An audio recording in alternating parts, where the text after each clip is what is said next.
right now we're finally getting some chilly weather with fall, and so we're pulling out our sweaters. And I've got some really fun things that we can do with sweaters. Now, I wouldn't recommend cutting up a perfectly good sweater. So these are the things that maybe have holes in them, or they've got some stains. Maybe you had a wool sweater and you put it in the wash by accident and it's about 4 sizes too small, or some of us have gotten bigger and the clothes have stayed the same size for whatever reason. So one of the things that you can do with a sweater, and I've just got this man's argyle that was washed and shrunk. So I've cut off the sleeves, and I'm going to show you what you can do with sleeves and then with the rest of it. If I go, one of the things that you can do with them are make sort of these little cutesy, country-ish looking pumpkins. Now everybody's decorating style is different, so you can change this up for whatever you like. But this is made out of the sleeve of a sweater.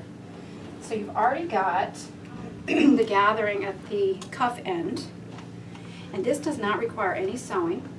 I know you're a seamstress, you probably sew, would be my best get. I sew. Oh, well, look at that, and me too, so we're all on the same page. But if you don't want to have to sew, this can be done with some elastics and stuffing. And can you see what's on the stem there, what that is? Yep. Got a wine cork. You could also do just a stick. I found these. I filmed a stick. This was just right off of a branch out of my yard. So anything you want to use. And you're going to turn the sleeve inside out. And I'm going to have you try everything too if you want. And you're going to gather up the cut end as best you can evenly. And then just put a standard elastic around it. And that lines up the bottom of your pumpkin or gourd. People might say, well, I've never seen an argyle pumpkin, but it's going to be easy. So it's inside out, bunch up the end with an elastic. And again, this doesn't even have to be a sweater. It could be with a shirt. I've got a cute little baby one out of a baby shirt. Turn the other way. And you've got a couple of options for how you want to stuff this. I like to weight mine down with beans or marbles or something so they don't tip over. This one's kind of tippy because I've just got plastic bags in here. But you can just stuff with an old t-shirt, I mean really anything. I like to personally weight them down though because then they just sort of stay where you put them. So you're going to stuff your items in. Go quick through these ideas. I think you're going to totally understand what I'm doing here. And you know, get it how you want it. You might want a little more stuffing in there. And you're going to bunch it at the top. And I've got lots of wine corks around my house. Company, so, and you can do twine on the top. You can do this jute, rustic, anything you want. You could go with a more refined fabric if you want a little more kind of an elegant look, and you could do velvet or velveteen, you know, Halloween costumes, a beautiful blouse that's seen better days. Go to a tag sale, come here. Anything. If you're just not going to wear it, again, don't take something apart if someone else can make good use of it. Save those little bits of fabric. This is from the tiniest little piece of velvet. And it just makes a fun little, you know, gourd type. If you want a neater edge, this one, see, it's all kind of rough. It's just kind of hand gathered up on top. I love it with the weighted though. It's kind of fun, like beanbagish. You're just going to have a circle.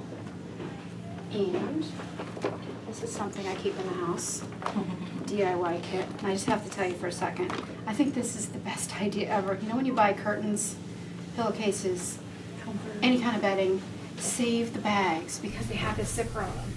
And they're good for putting your projects in. So they're all self-contained. You can see what's in there. This is my little do-it-yourself kit. So everything's all together. You're not hunting all over the place for it all. I also sew garments, so if I have one project I'm working on, my pattern goes in here and all my little pieces if I haven't. And you guys are nodding, you're right on board with this. So I've got my needle and thread, and I won't do it, but I think you know where I'm going with this. You're just going to sew with a double thread. You want to knot it good at one end,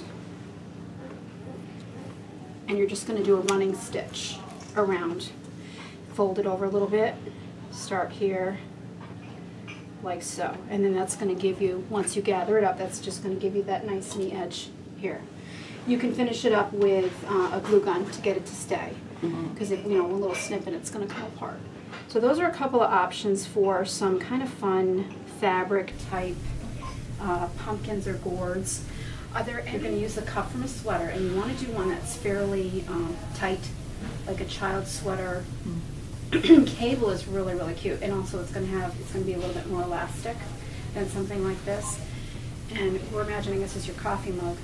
You're just going to cut the edge of it as long as the mug. So here's your mug with the handle. You're going to need a slit, and it's like a little cozy for your coffee mug for the winter time, which is really cute and washable.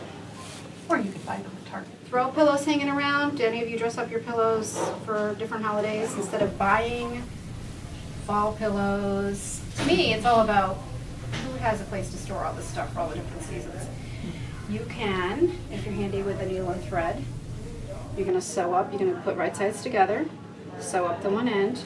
You're going to put your throw pillow in, and you're just going to do a nice little stitch, turn the ends in, do a nice little stitch on top. Just gives a nice little look.